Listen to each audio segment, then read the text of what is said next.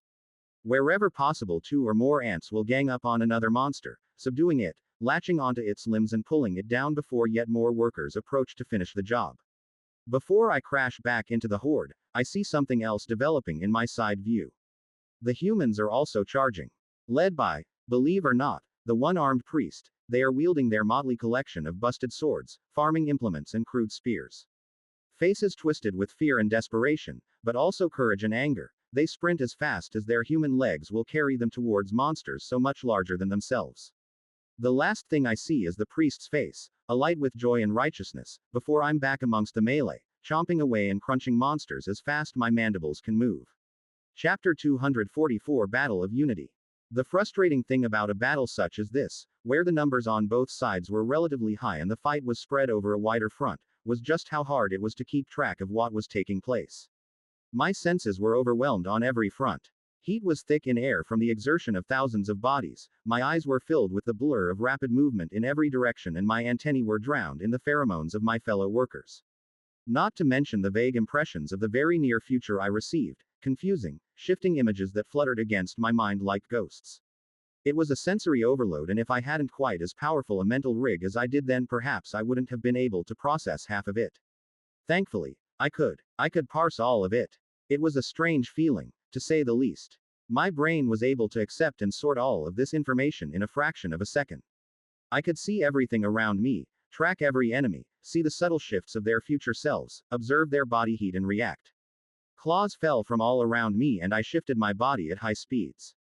A little to the left, slant my carapace a touch on the right, and blows slid off me, or scratched harmlessly against my diamond shell. Muahahaha. I am all that is ant. Behold me. Phew. Need to cool off. Even in the midst of battle, it's a heady rush. In the back of my mind I can hear the announcements of Gandalf, letting me know that my skills are improving, but that is the one thing I don't have the attention to spare for. I can go over that later. Right now, I need to kill as fast as possible. If I had the time I could try and form a gravity bomb, but with the humans, Tiny, Chrysalis and now the colony involved, the risk of collateral damage is too damn high.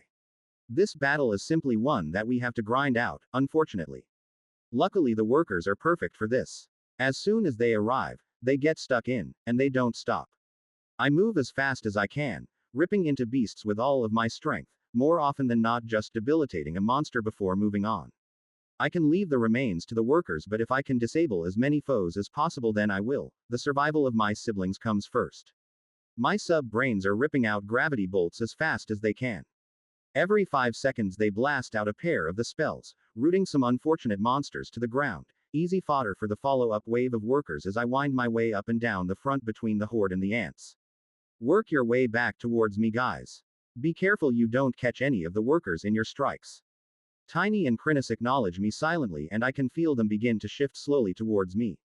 The two of them are still buried deep in the melee, surrounded by foes, but for now they are still holding on. I make sure to warn them not to injure the colony since the last thing I want is to lose family members to Tiny's lightning or Chrysalis' maw. The two of them will need to act more cautiously, slowing their killing speed, but I want them on this side to support the ants. The more help we have, the fewer colony members will fall. Idly I wonder how the humans are doing on their side, but I quickly push it out my mind. They have to look after themselves. Morelia and her crew are over there and the villagers gained some levels and weapon skills when Bane had them fighting dungeon monsters in the village. It will have to be enough for them. My family will come first. As always. Holy moly, I'm tired. I have to switch from using Shattering Bite to less draining skills. The punchier bite skills does a wallop more damage but comes with a hefty cost to boot. I can maintain constant use in an extended fight like this, my face already feels like it wants to fall off. It would be nice if I could see my stamina as a resource. According to Bane, it's a hidden resource in the system, unlike mana and health, which are quantified and made visible to everyone. Apparently it's possible to do the math and calculate how much stamina you have, how quickly it regenerates and how much your skills cost, but I rejected Bane when he, very eagerly, offered to run the numbers. I didn't want to be a lab rat for the priest, and the look in his eyes was off-putting to say the least. Ripping Bite. Using the new, and slightly more brutal, Ripping Bite, I continue to tear into the monsters as they appear before me. Evolved centipedes and hounds are swarming around now. Apparently they were huddled in the middle of the pack, letting their weaker evolutions suffer the first counterattack. I grit my mandibles. Going to grind this out the hard way. And we do. After a solid hour of biting, tearing, acid spraying and more biting, the ants from the colony and the human warriors meet each other in the center of the field. All around is a carpet of ruined monsters, covering the ground with their ichor. The humans are covered in wounds, filth and are gasping for breath, their chests heaving under sweat-stained clothes. The ants are fine, their antennae flicking this way and that as they begin to turn and deal with the precious biomass. Luckily I'd anticipated this moment. Since I was moving just ahead of the ants in the fray, I'd managed to run into the humans first. Cue me, desperately running backwards and forwards spraying, "Don't fight." Food. Pheromones all over the place. The workers were a little confused, but by that time there were so few monsters that Tiny was able to sprint along and pound them to slag before the suddenly idle workers were attacked. Morelia is there. Her vicious, red-eyed rage has run its course and she looks haggard, as if her own life force had been sucked out of her. I suspect it might be a cost imposed by activating her berserk state. Still, she stands tall, shoulders square, like a Spartan, watching as the ants pick over the biomass and begin to work, dragging it back to the colony for consumption and distribution. After all, we've got some special larvae to feed over there. Exhausted, I fumble my way into forming a mind bridge with Morelia. You'd better get the humans to back off from this area, I say wearily. It's only a matter of time before one of the workers bumps into a human and attacks. If your people leave, then they will focus on harvesting the food. Even as visibly drained as she is, she still watches me carefully. Why aren't they as smart as you? She asks, nodding towards the workers. Why are you so different? I don't know, I lie. Look, there have been casualties for both my family and the village today. Let's not complicate things. Ask your people to move away before someone gets hurt. Her jaw clenches stubbornly. Some of these monsters have useful parts. The people could use them. We should get our share. My temper flares hot, but I try to tamp it down. You aren't wrong, but I can't sort out a sharing arrangement right here and right now.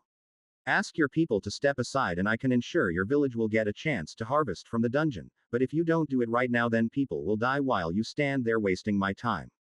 Her eyes flash hot at being spoken to like this by a monster, but I'm right and she's not so full of pride that she can't recognize it. Her crew are standing behind her, the two female archers, the grizzled axe guy and the swordsman. They are battered and bruised, but they are still trying to put up a show of force behind their leader. It's paper thin. For their part, the villagers are just happily staring at the workers as they go about their business, so drained and shell-shocked from the battle that they seem to have forgotten not to get too close to the monstrous ants. That changes when Morelia turns to speak to them.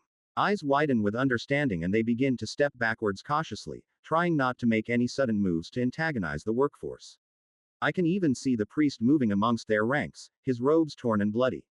The man is like a cockroach. I swear he's unkillable. He might have more in common with insects than humans. Wearily I throw up my status to check my skill changes. Looks like I got 3 levels in Shattering Bite, 2 in Ripping Bite, 1 in Mana Miser, 3 in Advanced Exoskeleton Defense, 2 in Rapid Dash and 2 in Stamina. There are a few skill upgrades to take of there. I'll do it later when I have a bit more peace. A fairly good haul, I have to say. I don't notice anything else odd about my status. Wearily, I turn to the biomass. Better help get this stuff stowed away. Name: Anthony. Level: 22, Special Core. Might: 41. Toughness: 29. Cunning: 44. Will: 35. HP: 58/58. MP: 220/220. Skills: Excavation Level 8. Improved Acid Shot Level 6. Advanced Grip Level 4. Shattering Bite Level 11. Advanced Stealth Level 5. Splintering Chomp Level 4. Tunnel Map Level 6. Mana Transformation Level 6. Forceful Mana Level 8. External Mana Manipulation Level 2. Mana Sensing Level 5. Core Surgery Level 3. Advanced Exoskeleton Defense Level 10. Pet Communication Level 3. Rapid Dash Level 3. Advanced Water Magic Affinity Level 3. Stamina level 4. Pet growth speed level 1. Mana miser level 5. Cerebral endurance level 4. Deep mediation level 2. Precise shooting level 3. Ripping bite level 5. Mutations. Omni-focused eyes plus 10. Precognitive infrared antennae plus 10. Mana-eating restrictive acid plus 10. Absorption legs plus 5. Savage-infused mandibles plus 10. Hardened diamond carapace plus 10. Rapid limb regeneration gland plus 10. Pheromone language gland plus 5. Deep gravity magic gland plus 5. Divergent coordination cortex plus 5. Regenerating inner carapace plating plus 5. Species. Dispersed mind ant, Formica. Skill points. 24. Biomass. 356. Chapter 245 Gathering Thoughts. All work and no play makes Anthony something. Things have been way too busy. I need some rest. Not to mention they're only going to get more busy from this point. I need to help the humans out a little, get them up and running so they can look after themselves, especially now it looks like there will be more attacks from those damnable crocodiles, over the surface this time. I need to train up my own skills and fill myself with biomass to get to the point where I'm ready to evolve. Not to mention I need to prepare for my evolution and decide what to do with the rare core. Not to mention, all of this has to be taken care of before the next generation of workers arrives.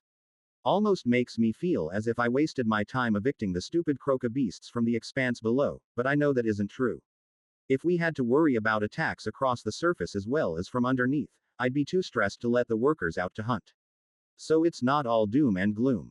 I've got a heap of biomass to spend, I've got some skills that I can advance, and I'm sure the same is true for Chrysalis and Tiny. Vibrant is going to be super upset about missing the battle. All the action and food she missed out on. That's gonna sting. Thinking of Vibrant, she's been unusually responsible and active around the colony since we got back. I might want to ask about that. For now though, sleep. With Tiny and Chrysalis in tow, I depart from the scene of the battle where the workers are still picking over the last scraps of biomass, cutting it up and carrying it in their jaws back to the anthill. I spent some time helping out, as well as snacking, which earned me another 10 biomass. Even Tiny and Chrysalis were helping. Tiny can carry an awful lot and Chrysalis is exceptional at separating the food into more manageable sizes. I'll phrase it like that. Hopefully none of the villagers were watching or they might have been put off their lunch. Down we go, into the massive mound of earth that is our home, through the Queen's chamber and into our own little nook at the very bottom of the colony. Underground where the mana is still strong enough to sustain us. Chrysalis descends into the chamber as a mass of ink-black tentacles that quickly withdraw until she appears as a tennis ball sitting atop a single stalk. Tiny just slumps into a corner, throwing himself onto the floor and I swear he was snoring before he hit the ground. For my part, I find a comfy spot between them and grow very still, letting my thoughts slow until they too become frozen in place and my awareness stretches out to nothing. Hega, I'm up. Snapping awake, the energy returns and my mind snap into alertness with a suddenness that causes me to stumble slightly as my legs can't quite keep up. Whoa, no problem. Senior. What happened when I was out? Vibrant loudly exclaims. Wazat. Turning rapidly, I see Vibrant has taken up a position on the wall near the entrance to our chamber. She probably noticed me awake and immediately asked what was on her mind. I decide to play dumb. What do you mean? I don't remember anything interesting happening. What? The entire colony stinks of biomass and the workforce is so fat they can barely move. Something must have happened. So full of curiosity is she that she's practically vibrating in place, her legs scritching and scrabbling against the wall so quickly she may as well be dancing. Okay. I relent, there was another mass monster attack but across the surface this time. We fought them off and the humans helped. A little. Fought. She cries, appalled. Hey. I knew this would bug her. Huge battle it was. Massive. Why? The horizon was filled enemies, from left to right, nothing but monsters, come to challenge the colony. The workers were heroic, standing tall as any ant has ever stood. Why? Each worker must have accounted for 30 monsters at least. No way. Unable to take my expansive boasting, she leaps off the wall and starts slapping me with her antennae. Thwack. Wick. Thwack. Gway hey. All right. Enough already. I fend her off with my own antennae and for a moment it feels like two 10-year-olds have a slap fight until she finally gives up. She sighs deeply. If I'd stayed here instead of helping with hunting I would have got more food. Which reminds me, why did you decide to help out with the hunting? Usually you just stick around here, but you actually went and helped out on your own. Vibrant thinks for a moment, her antennae drawing lazy circles in the air. Don't know, she exclaims. I just felt like the colony needed more food and the rest of the workers needed help. Fair enough. Perhaps this is her advanced intelligence coming into play. Perhaps it's something else. There is a different sort of air around her now that wasn't present immediately after she evolved. She seems a little more grounded, and the workers seem to follow along with whatever she's doing. Even now there are 2 workers sticking their heads in here just to check up on what she's doing. What's going on up there, guys? Maybe later I'll have to check in on her core and see if something is up in her status. Speaking of which, I've got points to spend. The battle is over now and the food has been distributed, but there might be a bit still left up there if you want to go eat or help out. She's immediately excited. On she's gone, motoring up the wall and out of the chamber, her followers racing along behind. First thing is to upgrade the skills that need it. Ripping Bite to Shredding Bite grants the user familiarity and knowledge to more effectively use bite-type attacks to tear and break apart their foes. Yikes. Mana Miser to Mana Scrooge increases the ability of the user to use mana more stringently, reducing waste whilst retaining effect.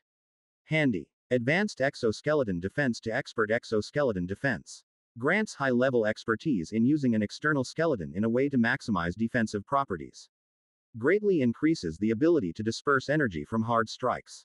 Very nice. Mana Sensing to Empowered Mana Sensing grants greater expertise in reaching further with mental senses, searching for mana patterns and concentration. Increases the sensitivity of the sense, allowing for more accurate readings of smaller stimuli. Also good. The warm rush of new knowledge melts over my mind. It never gets old. Feeling a rush of information just unfold in my mind is incredible. If I could learn this quickly as a human, it would have handy to say the least. I might not have dropped out of school. Well, I probably still would have. Who cares? I've got biomass to spend, baby. Chapter 246 Changing Ways. When you spend your entire life learning to kill something, then killing that thing, it's awfully hard to turn around and refuse those instincts. Morelia reflected. Thinking back to her childhood, the long days spent drilling skills with her brother in the practice court whilst mother watched, laughing at their exuberance. When her father was home, he would take them to the Legionary fort in Lyria and they would practice with the trainees. Even from a young age, the 2 children had been a match for those twice as old. She could remember once defeated an 18-year-old sword apprentice when she was only 10, not yet grown into her class.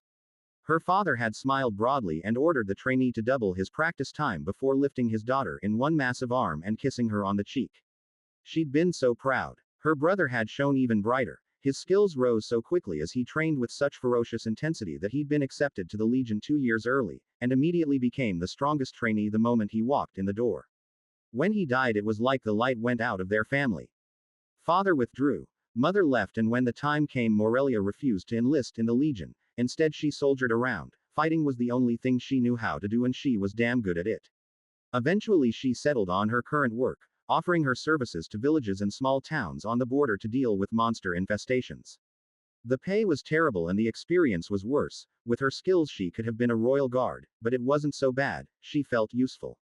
When she found a dungeon entrance out here in the wilds, things had become better. She would sneak out here and delve, on her own at first and then later with her team. The experience had been much better, not to mention the money. It allowed her to take poor-paying jobs helping the more remote villages on the edge of the wilderness and not go hungry. Now here they were. While she was out fighting, the entire kingdom had burnt to the ground. Father was who knows where in the dungeon and she was stuck here in a refugee camp that worshipped monsters. Sitting in her tent, Morelia sighed and rubbed her temples. By the system, she was tired. The Berserker rage always took a lot out of her, but this was more than just that. The city of Lyria had been her home. She knew so many people there. Her classmates, the guards who taught her gambling skills behind her parents' back, the Legion members she spent so much time around. All of it gone, flattened by monsters. It just didn't seem possible. Refusing to sit and dwell on it anymore, Morelia forced herself to her feet and walked out of her tent, pushing the flap aside with one calloused hand. Even if she was only 23 years old, it had been a long time since she'd been home. She'd been out selling her sword since she was 15. The city was gone, the people were here, and she'd be damned if she wouldn't do what she could to help them. Diane had set up their camp just outside the village proper. The refugees were busy erecting buildings almost full time, but it was never enough. More and more families arrived and they needed the shelter far more than her team did. They had their tents and bedrolls, they'd be fine. Despite the vicious battle only hours before, there was a decided buzz about the place. People rushed about, building, cleaning, distributing supplies and caring for the wounded. Morelia's feet took her to the large open area those who were injured in the battle were being tended. As she approached, she could see dozens of men and women, on their backs, lying on simple wooden beams placed together to make a raised resting place. Morelia grimaced. There was nothing here that could be called a bed, not even close. To her shock, there had been fewer casualties than she had expected. Once the Berserker rage had fallen from her eyes and she realized the villagers had come out to fight, her first instinct had been that she might have killed some of them.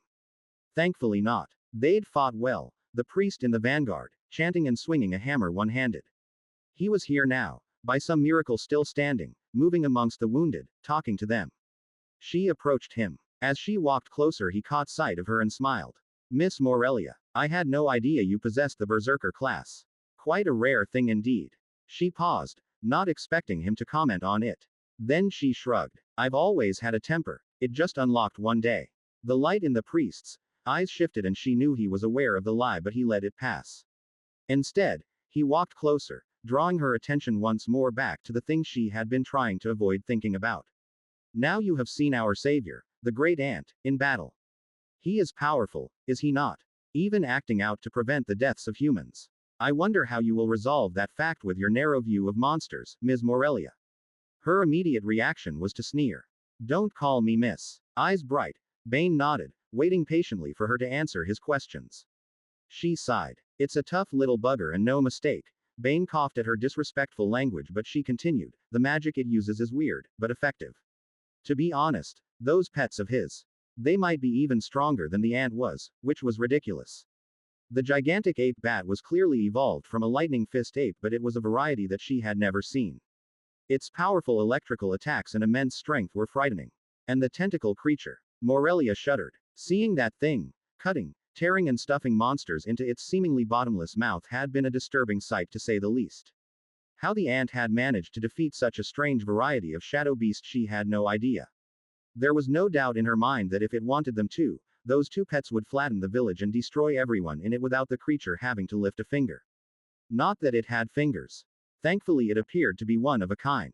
If the rest of the colony were to be as powerful as that one ant. It boggled the mind. Eventually she just laughed. I just don't understand it, she finally admitted to the priest. I've never heard of a monster that would act to protect humans. I don't know how, I don't know why. If I hadn't witnessed it for myself, I would never have believed it. Bane nodded eagerly, his youthful face alight with energy despite the dirt and grime all over him. It was easy to forget that his man was no older than she was. Yes, this is something new, something different. The system has brought forth a miracle in order to save. Morelia raised a hand to stall his gathering momentum. Whoa there, buddy, I don't need the whole sermon. I still don't trust it, but I'm willing to give it a chance.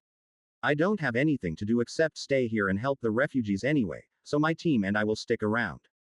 Bane nodded. In that case, you might want to find Enid, she's sure to have a use for you. Morelia found the white-haired old woman in the thick of the action, as always. Her thin hair was tied up in a tight bun and a small knot of people followed her wherever she went, taking directions and asking questions as Enid continuously spoke in her soft, no-nonsense tone. It turned out Enid most wanted Morelia and her group to help with training the villagers. Apparently the farmers, with their ridiculous pools of stamina, the only thing the class was good for, could handle the work, but the people needed to be able to defend themselves. Which is how she found herself not half an hour later with a small group of able-bodied students aged from 10 to 40, going over basic spear and sword forms. Training people to fight who worshipped a monster. What on earth would her father think? Morelia chuckled to herself. The commander would throw a pink fit, but Titus wasn't here right now and these people needed help. So she would help them. Chapter 247 Changer of Ways. Right then. For the time being, my skills had been dealt with. Now for the juicy bit. The biomass. But first, Chrysalis. When she received my mental communication, the little ball shrinks in on herself, withdrawing her stalk until she's almost touching the ground. Why? Yes, master. She stammers. Is there something you want to tell me? Has some sort of milestone been achieved? I inquire. No, I can't think of anything like that, Master. So evasive. You wouldn't be worried about having to make choices for yourself again, would you, Chrysalis? Panicked that you might make a selection that I didn't approve of. If that were the case, I'd be quite disappointed. My voice drops to a sinister low by the end. She squeaks. I can only sigh. Why are pets so weird? This should be a joyous occasion. The individual should be jumping for joy, and as the master I would bathe in that reflected happiness, smiling deeply, feeling smug and satisfied that all things were traveling on the path that I ordained. No. Instead, I have to bully my own pet into evolving, or watch my pet evolve into an imbecilic lump of muscle meat. Chrysalis is just paranoid about having to make her own choices, not wishing to do something wrong. Look, Chrysalis, I'm very happy that you are ready to evolve. It's a great thing. So as soon as we are finished speaking, we will finalize your core and you will evolve. Okay. Opening square bracket ... closing square bracket. Okay. Yes. Master. Don't sulk. I want to remind you of something. When I recreated you from your core, I made sure to make adjustments so that you'd be perfect, the best little murder ball of boundless horror and death in all of Pangera. I also created a special evolutionary path for you. You understand. The little ball seems struck dumb, growing incredibly still. You did that, Master. For me. Of course I did. We are connected by bonds of friendship, not just those of master and servant. Whatever I can do to help you, I will. Do you understand that me creating your evolution means I'm meeting you halfway on this, right? I've already made a good chunk of the decisions for you. The rest you need to look inside yourself to find the answers that best fit the kind of monster that you want to be. Opening square bracket ... But. No buts. Thwack. Swinging an antenna around in a vicious arc, I whack the little tennis ball right in the middle, sending her flying to the corner in which I keep my core stockpile. Let's do this. Ignoring her attempted excuses and protests, I fuse together a special core and whack her on the head with it until she finally absorbs it. Now go evolve. Damn it. Hoo. Sniffling quietly to herself, Chrysalis retreats to one side of the chamber and begins the process of her evolution. This is only her second evolution, but it's going to be exciting to see exactly how she changes. I know the broad strokes of it, of course, but exactly what she will decide to change for herself will be interesting to see. I know I'm being harsh on her. After all, the only thing she wants is to be as helpful as possible, but she has to develop some independence, become her own Chrysalis. With that dealt with, I poke Tiny until he wakes and put him on guard duty. We are still in the dungeon after all, and if anything spawns in here I need it smashed ASAP. I'm going to be busy mutating and don't want to be disturbed. Finally, it's just me and 366 biomass. It won't go as far as I want it to go, I get that. I need to get all of my mutations to +15 before I evolve, and I still haven't completed the +10 set yet. I'm determined this time though, no evolution until it's done. To go from +10 to +15 is going to cost me 65 biomass. 65. I hate being reminded of this. From 5 to 10 is only 40 by comparison. I remember when that amount seemed outrageous. Well, nothing I can do about it but eat, I suppose. For now I want to test something that Bane mentioned during our discussions.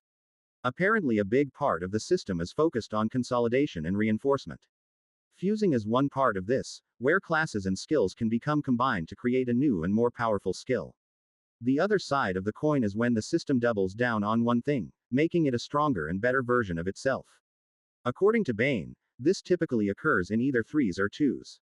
3 skills combine to make a new skill, or 2 classes combine to create a new class. It isn't a hard and fast rule by any means. He said he knew of one class which required 10 levels in 5 separate classes before fusion occurred, but it is usually the case. How this applies to monsters he wasn't sure, but I have a feeling that the +15 upgrade won't be just choosing another mutation. I'm determined to find now before progressing any further on my other mutations. Would you like to upgrade mandibles to +15? This will cost 65 biomass. You betcha. At this level you may choose to combine your mutations, or emphasize one. Which will you select? AHA. We were right. At this stage the system will either allow you combine your current mutations to create a new variant, or emphasize one of your mutations, enhancing it over the other. Interesting. The more I learn about the system the more depth it seems to have. Well, with my mandibles I have the infused mutation, which allows me to channel raw mana from my core into them in order to improve their cutting power, and the Savage Mutation, which increased their size, density and strength, making them the beastly tools of biting they are today. Is there one that I prefer over the other? Infused is probably the more powerful boost, but it costs mana, placing another drain on my mental resources, whereas Savage is just a straight-up passive boost, affecting the structure of the mandibles themselves. To be honest, they are a great combo together. Savage improves my baseline biting power and Infused gives me a higher peak. There isn't any reason to take one over the other. I'll fuse them. Whoa, but first, do you wish to improve Hardened Diamond Carapace to +15? This will cost 65 biomass. May as well take care of this one at the same time. At this level your mutations will be reinforced. Do you wish to proceed? So, since I chose to enhance the original mutation the second time around, I don't have a fusion option now, only a reinforcement one. It's not a problem though, I've grown super fond of my diamond carapace. Confirm both of those mutations. Wait a sec, I feel something building, as if from a great distance. Is it the ocean? The rising tide? Nope, it's the itch. Palala Flaz. Chapter 248 I mutate therefore I itch. Oh god, what the heck is this overwhelming itchiness? From what depths of skin irritant hell did Gandalf find this sensation? My body is fire. My mind is breaking. Why am I the only one who seems to be bothered by this? When Tiny spends biomass he barely twitches and Chrysalis doesn't have a face so I can't tell what her reaction is but they don't seem to suffer like this. Why me? Eventually the torture ends and I slowly pick myself up from the ground. I hate it. I hate it so much. Now what's next? First I try to inspect my own carapace to see what has changed and unsurprisingly the shimmering diamond patches of my carapace have extended even further. Hang on a sec. I peer closer to try and get a better view and what I see shocks me. It isn't that the patches of diamond have expanded, but rather they've been pushed outward by a core of pure diamond. In the center of each diamond covering the carapace itself, my own exoskeleton, has been transformed into actual diamond. I'm getting more and more expensive. So is this what will happen if I keep choosing to upgrade this path? I won't just get a diamond layer atop my carapace but my carapace will actually change into diamond. I'm not sure how to feel about that. Will my inner carapace plating still be able to heal my carapace if it's made of diamond? I suppose it will. It all seems to mesh together even when you don't think it should. Gandalf seems to have those things worked out well enough. Next I flex my mandibles, trying to sense if there is a difference. They certainly feel stronger and more solid. Curiously, I channel my mana into them and am pleased to note how smooth the flow of mana feels. The mandibles themselves immediately glow with the energy of mana. Ooh, this feels strong. Eagerly, I check my status to see what has changed. My Savage Infused Mandibles +10 has now become Empowered Mandibles +15 and my Hardened Diamond Carapace +10 has become True Diamond Carapace +15. And it only cost me 130 biomass. Sob asterisk. Okay. Hold it together Anthony. Still have more to spend. 236 biomass left. Yikes. At 40 biomass a pop I have enough left to upgrade 5 body parts to +10, and I only needed enough to cover 4, so I should be able to get one more part to +15. Fantastic. Alright. Here we go. Would you like to upgrade Pheromone Language Gland to +10? Yep. At this level you may choose a mutation enhancement. Once more the menu blossoms within my mind, filled with the possible selections of pheromone upgrades and there are tons. Acid pheromones that cause damage to any who inhale them.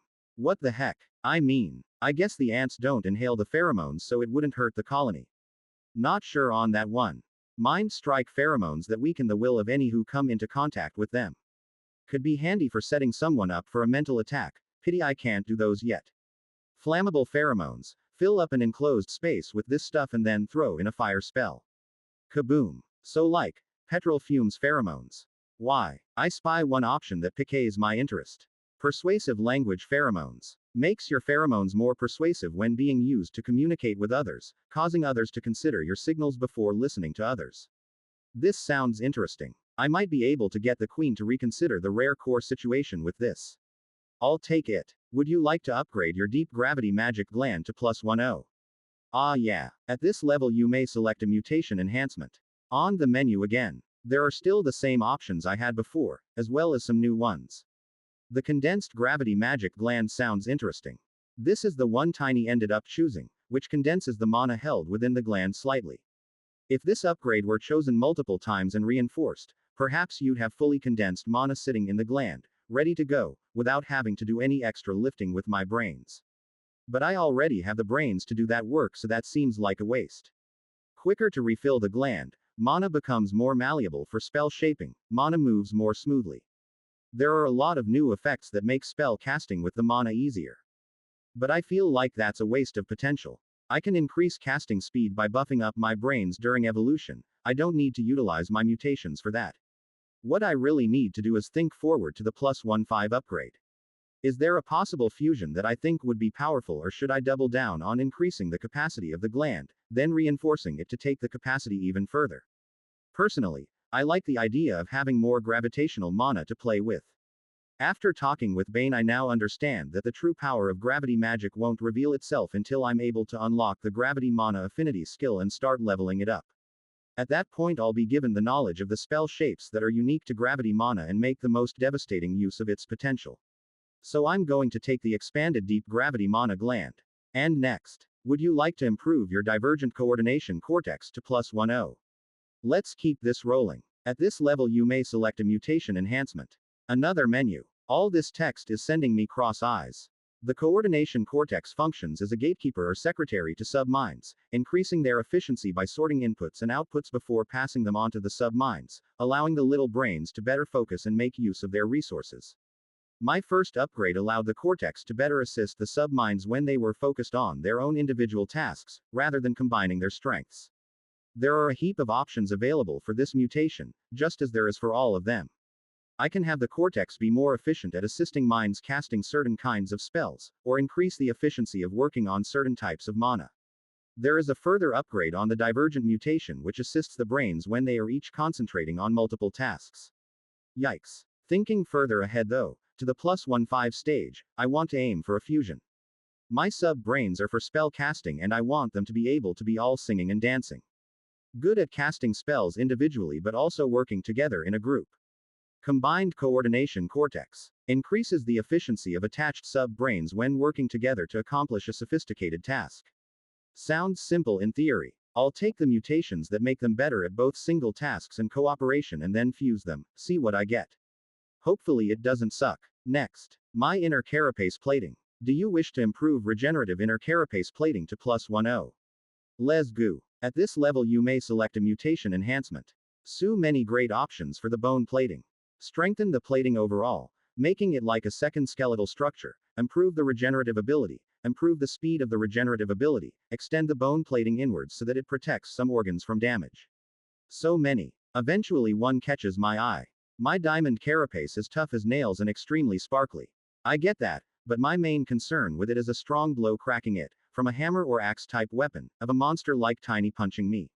To protect myself against that, I need dispersive bone plating. Forms an absorbent layer against the outer skeleton that assist in absorbing and dispersing kinetic energy from hard strikes. I like it. My exoskeleton is my pride and it shall never be pierced. I won't rest until I'm as solid as a tank. Although I really need to work on my magic defense. Chapter 249. Hey Big Spender. This is a big moment for me. I've nearly upgraded every body part to +10. It isn't the full milestone that +15 would be, but it's partway there. My mutations have been lagging behind for way too long. It's nice to finally be able to boost up this side of the power equation. I've been neglecting the various aspects that can contribute to my strength, apparently to my detriment. Ensuring that my core is fully upgraded and evolving has certainly helped, but my skills and mutations have suffered from a lack of patience and dedication. That stops now. From here on in, it's going to be skills and biomass number 1. Evolution is for chumps and Anthonys who've fully mutated themselves. Let's get back to sorting out this mutation bonanza. The only part left to mutate to +10 is my legs, the famous tippity tappers. My dancing feet. Which reminds me, I need to check the skills menu for fancy feet. I want to know what the heck that skill does. I can't help but wonder if Tiny is tap dancing when I'm in torpor. Would you like to improve your absorption legs to +10? This will cost 40 biomass. Yas. At this stage, you may select a mutation advancement. Hit me with that menu. So many great options for legs. Leaping legs is one that grabs my attention immediately. I'd be like the famous jack jumper ants, able to leap and deliver my menacing bite from a distance. As cool as I think it would be, I'm not sure how good I'd be jumping into the middle of a pack of enemies. I can't make quite the same landing as Tiny can. What else have we got? I can double down on absorption. There are a few options for that, increasing the rate of absorption at a constant rate, or allowing me to dramatically increase it for a short amount of time. There are options to add slicey-looking blades to the end of my claws, allowing me to attack with my feet, or options to increase running speed, reduce stamina cost from dashing, improve my climbing ability. Arg. So much cool stuff. Think, Anthony. Look, I don't think I need more mana. I have the absorption already, and Mana Miser is helping to reduce my spending, not to mention I have a huge pool of mana to start with, especially for the number of evolutions I've experienced. I've maxed out my core, so my raw MP is high, and my gravitational energy gland has a huge tank, so I'm not likely to run out of mana in a hurry. So putting those upgrades aside, what would make a good combo with absorption, something that would make a sensible fusion option? I don't have to fuse either, I could emphasize one aspect or the other. If we get right down to it, what do I want most out of my legs? Speed and mobility obviously, but I have skills working on that area as well. I have the stamina skill to build out my stamina, and I have the dash skill for speed. Is it worth it to double up and have a mutation as well as a skill affecting the same thing? Maybe that's what I should do in order to get truly impressive results. Alright, I think I might test something here, not that this mutation is a bad general choice anyway. I'm going to take rapid legs. Increases running speed and lateral movement potential of the legs. Very basic and utility upgrade. Even if it doesn't work out exactly the way I want, I can't imagine complaining about being able to move faster. Whether running into danger, or out it, going faster is always a good option. Right then, time to confirm the purchase. Would you like to improve? Pheromone language gland to persuasive pheromone language gland +10. Deep gravity magic gland to expanded deep gravity magic gland +10. Divergent coordination cortex to combined divergent coordination cortex +10. Regenerative inner carapace plating to dispersive regenerative inner carapace plating +10. Absorption legs to rapid absorption legs +10. Closing square bracket. This is one hell of a purchase. At 40 each, upgrading 5 body parts is going to set me back a cool 200 biomass. I'll have 36 left at the end of it, 24 shy of upgrading something to +15. Confirm that. Purchase. So exciting. Wait. How do I always forget the IIIIIIIIIIITCH? I can feel it. It's coming. Oh no. Oh no, oh no, oh no, oh no, oh no, oh no, oh no, oh h nu r. Flabbid abba flaws. Worse than ever before, the mutation creeps over my entire body, my legs, my glands, the bony plates along the inside of carapace, everywhere. An itch I can't scratch, so intense I can't stand it. This is agony. Immediately I roll onto my back, unable to support my body, and twitch there like an electrocuted spider. Flazza. Krazza. FTAGN. Brofloflaf off. And on. And on. And on. Make it stop. Eventually it fades away. My body has finished performing whatever magic it does when the pure essence of biomass floods my system, rebuilding my body and reshaping my cells at a stupidly rapid pace. When you think about it, it does make a certain kind of sense that it would be an intense feeling. The body itself is being restructured in a pretty serious way after all. I just don't get why it doesn't seem to bother anyone other than me. I've spent a massive amount of biomass, 330 points, and endured the worst itching of my ant life, but I've done it. A major step has been taken in the pursuit of the fully upgraded ant pre-evolution. With that out of the way, there is so much to do it still makes me dizzy. Hunting needs to happen obviously, grinding skills along the patterns that Bane and I discussed, helping the humans out a bit, preparations for the new generation. Too busy. First I decide to check in with the 20 larvae playing about in the chambers towards the top of the nest. When I get there, the little grubs are still rolling about, stuffing themselves full of food provided by the battle above. Some of the little things are so stuffed they look like pale basketballs, and I can't rolling them around and giving them a tickle with my antennae until they wiggle about trying to escape my clutches. Enough with the larva teasing. Time to check in on the queen. Let's see if I can utilize my new persuasive pheromone gland to change her mind about the rare core. Surely she can see the value in improving her own strength. Thwack. Nope. Rubbing my head with my own antennae, I retreat from a clearly irritated mother into my own chamber. The new inner carapace plating upgrade is showing its worth here. That blow hurt less than usual thanks to the force being dispersed through the inner layer. Nice to see the plan coming together. Hey. I don't know what I'm going to have to do with that rare core. I may have to try and absorb it chunks. Is that even possible? Guess we'll find out. I move over to my favorite death ball of endless darkness to see she's fallen into the evolution trance. She must have finished going through the menus as I was still playing with mine, and now she's undergoing the evolution proper. I feel a pang in my chest as I think of her tackling those menus. I know she hates it, but I feel unhappy with my pets relying on me to that extent. I want them to be able to take care of themselves and be independent. Perhaps the reason I feel so uncomfortable with RinoZ's dependence on me is because I'm just not used to having someone rely on me, or value my input at all really. The only creatures I can think of that actually needed me in my human life were my pet ants. That's probably why I was willing to sacrifice so much for them. Anyway, something to think about another time. She's managed the tough bit for now, and I'm excited to see just how she'll come out. A new and improved murder ball. Maybe though, just maybe, I'll help her with the menus next time. Chapter 250, The Ancient Itch.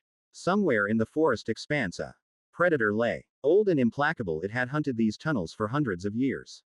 How many creatures had perished between these jaws? How many had been torn by these claws? It was a number too vast to have meaning. Uncountable. In the early times, where the memories are dim and blurred, it had hunted with such intensity, such ferocity, nothing was safe from its grasp, nothing could escape its immolating breath. Many had tried. Powerful beasts, the old kings, beasts grown fat and idle, content to rule their own tiny ponds and venture out only to sustain themselves.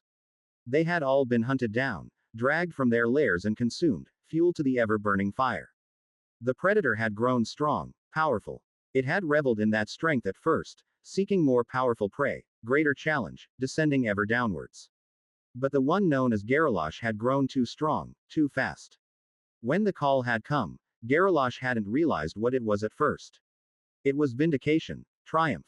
Her long years of struggle, the lonely hunt, had finally borne the ultimate fruit.